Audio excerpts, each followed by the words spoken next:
아 글쎄 안 들려 들을 뉴스 없어 아무 뉴스도 귀에 들어오지 않아 듣고 또 들어도 들을 뉴스 없어 만든 게 2%야 이동영의 뉴스 정면승부 YTN 라디오 이동영의 뉴스 정면승부 3부 시작합니다. 조금 전 일본 아베 총리가 지병 악화로 총리직을 수행하기 어렵다면서 국민 앞에서 직접 사퇴의 뜻을 밝혔습니다. 아베 총리의 갑작스러운 퇴진 발표 어떤 배경에서 나온 건지 전문가 연결합니다. 세종대학교 호사카 유지 교수입니다. 교수님. 예, 안녕하십니까. 예. 자, 건강상의 이유로 총리직을 사임했는데 아베 총리가 1차 집권 때도 건강상 이유로 사임한 적이 있죠? 예, 그렇습니다. 그러나 예. 당시하고는 조금 그 상황이 좀 달라요. 예. 그때는 건강 이상이라는 것이 아주 이런 식으로 노골적으로 사람들이 듣지 못했습니다. 그러나 이번에는 아직 공개된 거죠. 예, 몇 주간이나 이게 굉장히 다르다고 할 수가 있습니다. 예, 그 외부 진료를 받는 모습도 언론에 공개되기도 했고 말이죠. 몇 차례나. 그렇습니다. 근데 이게 지금 일본 내에서는 지병 때문이라고 하는 것은 표면적인 이유고 네. 진짜 배경은 따로 있다 이런 얘기도 들리던데요. 예. 뭐 주요 언론들은 아직 거기까지는 이야기를 하고 있지는 않지만, 예. 뭐 일본의 야단 쪽의 기관지라든가 그런 데서는 상당히 많이 나와 있는 이야기는 그 아베 총리는 스캔들이 많았지 않습니까? 예. 그 스캔들은 그냥 스캔들로 끝나지 않고 지금 다 형사 사건으로 검찰에 올라갔습니다. 형사 처벌도 될 수 있는 그런 스캔들이다. 예. 그렇게 해서 재판이 바로 그저께 시작됐습니다. 25일에. 예. 그러니까 복고 스캔들도 있었고 학원 스캔들도 있었고 그런 문제에다가 또 코로나 대응에 실패해서 지지율은 계속해서 급락하고 있고. 네. 거기다 건강 문제까지 불거져서 이런 모든 것이 한꺼번에 작용했기 때문에 빠르리 사임을 발표하지 않았냐 이렇게 생각하신 겁니까? 예, 사임할 수밖에 없는 거죠. 그런 상태로 가장 큰 것은 역시 공감 문제라는 것은 이게 계양성 대장염이라는 것은요. 예. 스트레스가 가장 큰 적입니다. 근데 지금 스트레스가 계속 쌓이는 상황인데 가장 큰 스트레스는 자신이 체포될 수도 있는 그러한 재판이 시작됐다. 아하. 그게 3가지나 그렇습니다. 예. 네, 그게 일주일에 2번이나 공판이 열린다고 합니다. 거기에 증인으로 불려갈 수도 있고 또 거기에서 뭐 혐의가 또 짙어져 가지고 뭐라 할까 완전히 수사 대상으로 바뀔 가능성도 있는 그런 것들이 좀 요새 많이 증거로 나오고 있습니다. 그래서 이런 상황에서 자민당의 존재 그리고 총리에 있을 수가 없습니다. 그렇게 있으면 있을수록 아베의 지지율 그리고 자민당의 지지율이 계속 바닥까지 갈 것입니다. 예, 이런 상황을 막기 위해서는 후임자에 맡기고 자신은 물러가고요. 그리고 역시 전직 총리가 그러한 스캔들로 계속 재판을 받고 있다. 그런 식으로 해야만이 어느 정도 이러한 문제를 좀 축소시킬 수가 있는 거죠. 예. 그러면은 중요한 것은 이제 아베 후임은 누가 될 것인가 이 문제 아니겠습니까? 네네. 지금은 3명 정도가 거론되고 있습니다. 예. 스가 간반 장관 그리고 키시다 후미오 전조회장 그리고 이시바 시게르 전 자민당 간사장 이 3사람입니다. 예. 누가 될 것처럼 보이세요? 네네. 네, 일단 성격으로 말씀드리면, 키시다 후미오는 아베 총리가 지정한 포스트 아베 그대로입니다. 포스트 아베고, 예. 예. 그러니까 키시다 후미오가 혹시 다음 총리가 된다면 한국하고 일본의 관계는 그대로 그 악화된 관계가 계속할 가능성이 있습니다. 왜냐하면 관계 개선되지 않을 것이다. 아베 총리가 계속 뒤에서 컨트롤할 수가 있는 정권이 되기 때문에요. 네, 이시바 시게루가 되면 이 사람은 판 아베였습니다. 판 아베요? 그리고 이시바 시게루가 정확하게 공약한 것은 야스쿠니 신사에 합사되어 있는 A급 전범 14명, 이 사람들을 완전히 제거하겠다. 이런 이야기를 하고 있습니다. 그렇게 되면 그 사람은 극우가 아니다라는 것을 말하고 있고 여러 가지 면에서 한국하고의 관계 개선에서도 적임자라고 할 수가 있습니다. 그 중간 쪽에 위치해 있는 사람이 스가 관반 장관입니다. 이 사람은 그 공면당, 그 연립교당을 만들고 있는 공면당하고도 라인이 있고요. 그리고 자민당 안에 이 사람을 굉장히 신뢰하는 사람들이 많습니다. 그리고 한국에서 알려져 있는 그 아베의 코분이다, 뭐 이런 뉘앙스잖아요. 네, 그러나 원래는 그렇지 않습니다. 사실 이시바 쪽의 라인입니다. 그래서 결과적으로 말씀드리면 기시다 후미오가 되면 한일 관계 개선이 상당히 어렵고 이시바 혹은 스가 관반 장관이 다음 총리가 된다면 한국과 일본이 일단 대화를 시작할 수가 있습니다. 그러면 우리 입장에서는 이시바 스게루 전 자민당 간사장이 되는 게 좀 낫겠다 이런 판단도 쓰네요. 가장 그거는 바람직하고요. 물론 그 사람도 헌법을 개정해야 된다. 이 입장은 이게 자민당의 입장이기 때문에 그 부분은 크게 바뀌지는 않습니다. 그러나 극우가 아니기 때문에 다른 부분에서 야스쿠니 신사를 잠배하거나 이런 것을 그 뒤에서 견료하거나 뭐 여러 가지 그 극우적인 그러한 사람이 아니고 원래 친한파이기 때문에 좀 다르다. 그렇게 할 수가 있죠. 그런데 이 후임은 어떻게 정해지는 거예요? 후임이 그러니까 지금 그 긴급 사태이기 때문에 보통 이럴 경우는 일본의 중의원 그리고 자미원의 국회의원, 그 자민당 국회의원의 득표로 다음 그러니까 자민당 대표가 결정되고 지금 그 과반수를 갖고 있는 자민당에서 그대로 총리가 되는 거죠. 자민당 내에서 투표를 합니다. 그러니까 문제는 일단 숫자적으로 강한 사람은 기시다 후미오입니다. 포스트 아베라고 불리는? 네, 다음은 스가 관반 장관이고. 그 다음 마지막 그 가장 약한 바보를 갖고 있지 않는 사람이 이시바 시게루인데요. 그러나 이것도 장담하기 어렵습니다. 왜냐하면 이시바 시게루나 스가 관반 장관이 되어야만이 다음 중요한 선거에서 이길 수가 있다. 자민당이 그게 국민적인 지지를 얻을 수가 있기 때문에 그러한 이야기가 자민당 안에서 굉장히 많습니다. 그러니까 포스트 아베로 키시다를 내세웠다가는 이게 아베하고 똑같다라고 해서 국민들이 지지를 안 합니다. 그러면 자민당이 그 다음 선거에서 참패할 우려가 있고요. 내부 조사를 했더니 적어도 66의석이 사라진다고. 그 경우는 큰일이라는 거죠. 그러니까 아베로서는 키시다가 좋은데 그러나 자민당의 운명을 생각할 때는 적어도 스가 관반 장관 정도는 되어야 한다. 그러면 이거는 있을 겁니다. 자민당 의원들이 전략적 판단을 해서 기시다 후미오를 지지하지 않을 수도 있다는 그런 말씀입니까? 충분히 그럴 수가 있습니다. 물론 이것은 그러니까 아베 총리가 오늘 사임을 표명했지만 며칠간 후임이 결정될 때까지 침문을 한다고 하기 때문에 사실 후임이 아직 결정되지 않았다라는 이야기입니다. 그 세 사람 중에서 계속 암투가 지금 있는 것입니다. 근데 아까 교수님 스가 관방장관이 이시바 시게루 라인이다 이런 말씀하셨는데 그러니까 스가하고 또 지금 니카이라는 자민당 간사장 현재 간사장 이것도 사실은 이시바를 응원해서 이시바를 완전히 수상 먼저 자민당 존재로 그다음에 수상으로 지원할 가능성도 충분히 있습니다. 그렇군요. 네. 네. 그래서 제가 한번 여쭤봤습니다. 혹시 뭐 연합이나 이런 관계가 없을 것 같냐, 뭐 이런 질문 한번 여쭤보려고 했는데.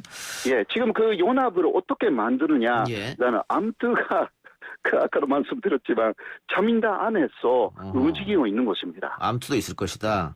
예. 자, 그런데 아베 총리가 중간에 사임하면서 본인이 필생의 업으로 생각했던 도쿄올림픽은 자기 손으로 치르지 못하게 됐고.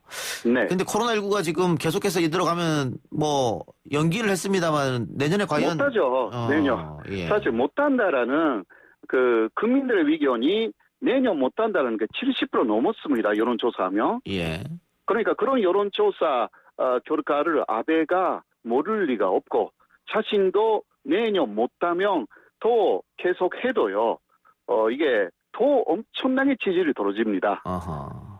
그런데 그 올림픽을 개최하기 위해서 또 준비하기 위해서 막대한 돈을 쏟아부었을 텐데. 네, 그러니까 거기에 대한 책임을 지금 그만두지 않으면 내년 그러니까 뭐 30조 원으로 말하면 30조 원 플러스 알파 지금 용이하고 있으니까 그 돈이 사라지는 것입니다. 예.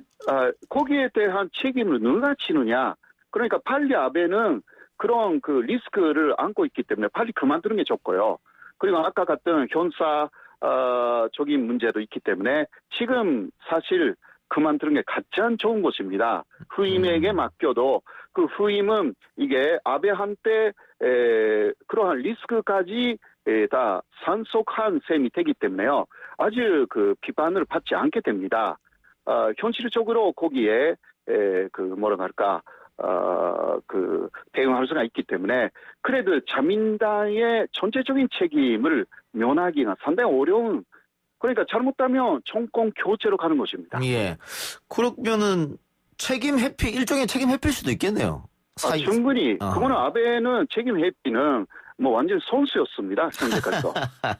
예. 알겠습니다. 교수님 오늘 말씀 고맙습니다. 예. 네. 지금까지 세종대학교 호사카 유지 교수였습니다.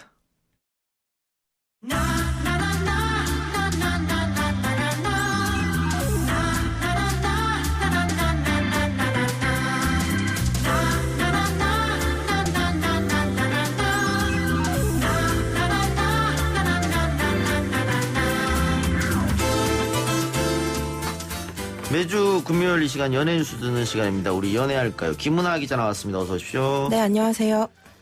코로나가 방송가에도 영향을 미치고 있죠. 네, 일단 지상파 방송사인 SBS 사옥 내에서도 확진자가 발생을 했습니다. 확진자는 21일까지 근무를 하고 발열이 있어서 출근을 하지 않고 있던 상태였고요. SBS는 확진자의 주요 근무지인 목동사옥 4층과 5층을 25일에 폐쇄했습니다. 예. 폐쇄하고 지금은 어떻습니까? 당일날 오후 6시에 폐쇄를 해지했고요. 거기는 보도국이 있던 곳이었는데 그럼에도 불구하고 모든 방송이 정상적으로 방송됐습니다. 예. 방송의 차질은 그러면 없었다 이렇게 보면 되겠네요. 네. 앞으로 어떻게 될 것 같아요? 근데 촬영을 중단한 뭐 그런 경우도 있다고 하던데. 네, 일단 SBS는 간판 예능인 런닝맨과 집사부일체 촬영을 취소를 했습니다. 그리고 CJ ENM 드라마 제작사인 스튜디오 드래곤과 KBS도 코로나19 확산 방지를 위해서 주요 드라마 제작을 24일부터 30일까지 일주일 동안 중단했습니다. 그리고 예. 세계적인 OTT 플랫폼인 넷플릭스도 한국 콘텐츠 제작을 당분간 중단하기로 했습니다. 뭐 스튜디오 촬영이든 야외 촬영이든 지금 다 문제가 있기 때문에 네. 이게 그 방송국에서 드라마든 뭐 촬영한다 그러면 상당히 많은 스텝진과 연출진 그리고 출연진이 뒤섞여서 하기 때문에 네, 보통 한 200명에서 300명 정도 모이거든요. 그러니까는 예. 네. 코로나 우려가 더 높을 수밖에 없겠죠. 영화 쪽은 어때요? 일단 개봉이 줄줄이 연기되고 있습니다. 송중기 주연의 영화 승리호는 제작비가 240억이고 손익분기점이 580만 명인데요. 예. 그래서 여름 대작 중에서 이제 여름 대작에 합류를 하려고 했다가 여름에 개봉을 못하고 그럼 추석을 노리자 했는데 추석 개봉도 어려워지니까 무기한 연기하기로 했습니다. 예. 그리고 곽도원 주연의 국제수사 역시 곽도원 씨가 각종 예능에 출연하면서 홍보를 열심히 했는데 개봉 직전에 코로나가 터지면서 개봉을 이틀 앞두고 잠정적으로 연기했습니다. 예. 근데 어쨌든 돈이 많이 들어간 대작 영화들은 연기라도 할 수 있는데 네. 소자본으로 만든 영화들은 연기도 못 하더라고요. 네, 맞아요. 포스터 날짜 박은 게 있기 때문에 네. 그 날짜가 바꿔지면 그것도 다 바꿔야 되는데 그런 돈도 모자라니까 걱정이 많습니다. 네. 코로나로 앞서 4차례나 연기됐다가 열린 미스터 트롯 콘서트 또 연기됐네요. 네, 23일까지 진행될 예정이었는데 21일 공연부터 무기한 연기가 됐고요. 지방 공연 진행 여부는 코로나 확산 상황을 보면서 추후에 공지하겠다는 입장입니다. 이게 미스터 트롯으로 상당한 인기를 얻었던 김호중 씨가 네. 병역 특례 의혹 받았었는데 전 네. 여자친구 폭행 의혹도 있었고요. 네, 맞습니다. 이번에는 불법 도박 의혹까지 받고 있네요. 근데 이건 본인이 인정했죠. 불법 도박을 했다고. 네. 그러니까 팬카페에 불법 도박을 했다 이런 글이 올라오면서 심지어 미스터 트롯 경영 중에도 도박을 했다 이런 글이 올라왔는데요. 김호중 씨 측은 전 매니저 지인의 권유로 소액으로 했고 또 불법인지도 몰랐고 알고 나서 몇 번 더 하기도 했지만 불법 사이트를 이용한 건 오래전의 일이다라고 했습니다. 근데 그 전 매니저의 카톡이 공개가 됐는데 거기서 보면 지인들에게 지속적으로 돈을 빌리고 있고요. 그리고 지인들의 그 도박 사이트 아이디까지 알려달라고 요청하기도 했습니다. 그동안의 이 불법 도박 배팅 네. 이것 때문에 많은 연예인들이 뭐 한 1년, 2년 이렇게 자숙의 시간을 갖기도 했는데 김호중 씨는 연애 활동 어떻게 됩니까 그러면? 일단 청원 게시판에 김호중 씨 퇴출 청원이 올라오기도 했고요. 예. KBS는 불후의 명곡에서 김호중 씨 촬영분을 모두 삭제했고 TV조선은 이제 미스터 트롯이 본인 회사의 브랜드다 보니까 콘서트 실황을 중계했거든요. 그 방송에서 김호중 씨 부분을 통편집했습니다. 근데 이런 와중에 김호중 씨가 입대 소식을 전했네요. 네, 원래는 입대를 연기하는 걸 기준으로 해서 활동을 하고 있었어요. 그래서 영화도 찍기로 했었고 SBS 새 예능에도 고정으로 출연하기로 했는데 뭔가 급히 입대하는 모양새입니다. 다음 달 10일에 입대를 하고요. 원래는 6월 중순 입대 예정이었는데 한 차례 연기를 했고 지난달에 재검을 받아서 사급을 받고 서울의 복지기관에서 사회복무요원으로 근무하게 됐습니다. 예. 그럼 병역 특혜 의혹은 어떤 겁니까 그러면?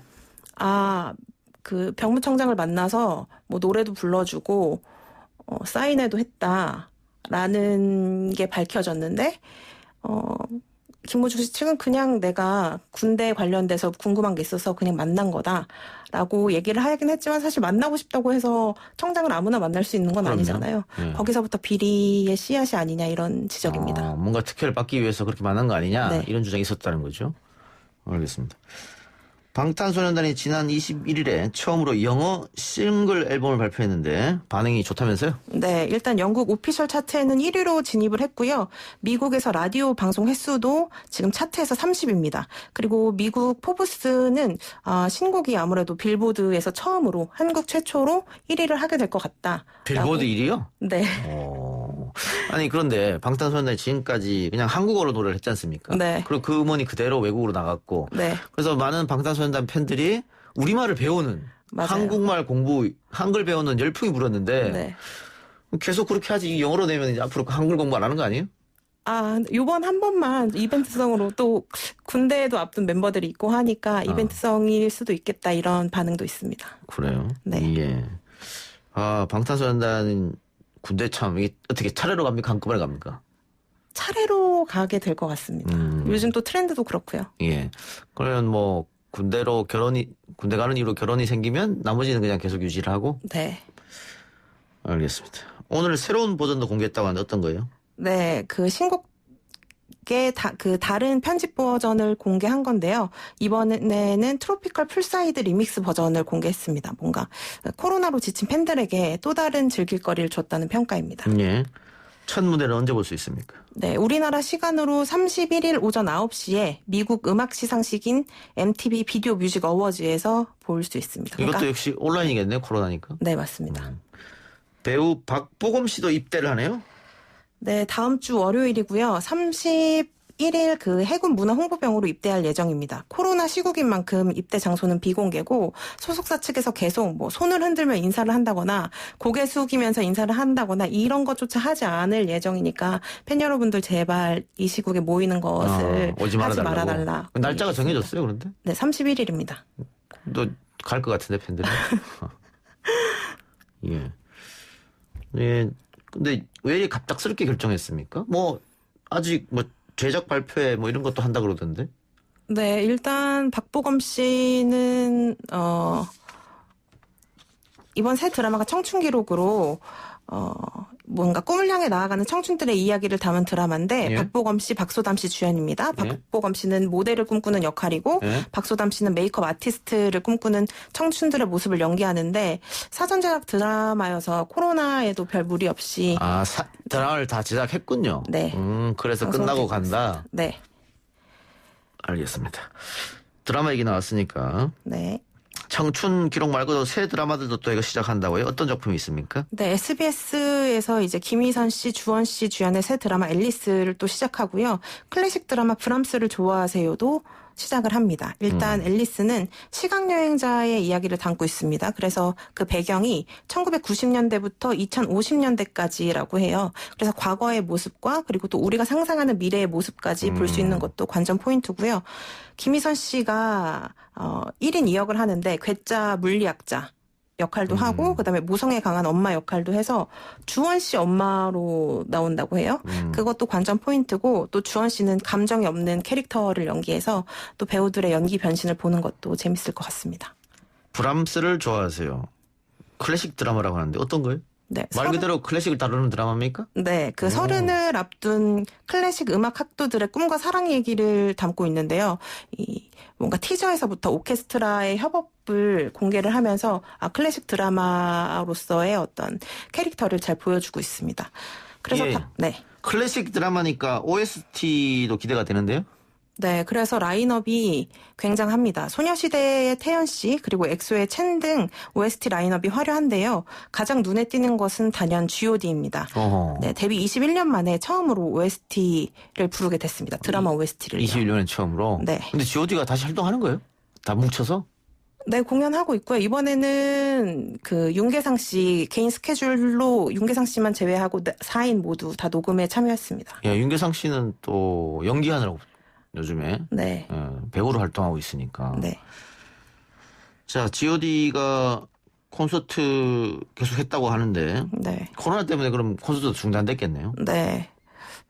사실 이 드라마 OST라는 게 드라마를 보면서 계속 그 나의 가수의 목소리를 들을 수 있잖아요. 그래서 그게 큰 장점인데 그동안 G.O.D는 한 번도 그런 적이 없었는데 20년이 넘는 덕질 인생에 있어서 내가 드라마를 보면서 우리 오빠의 목소리를 들을 수 있게 됐다.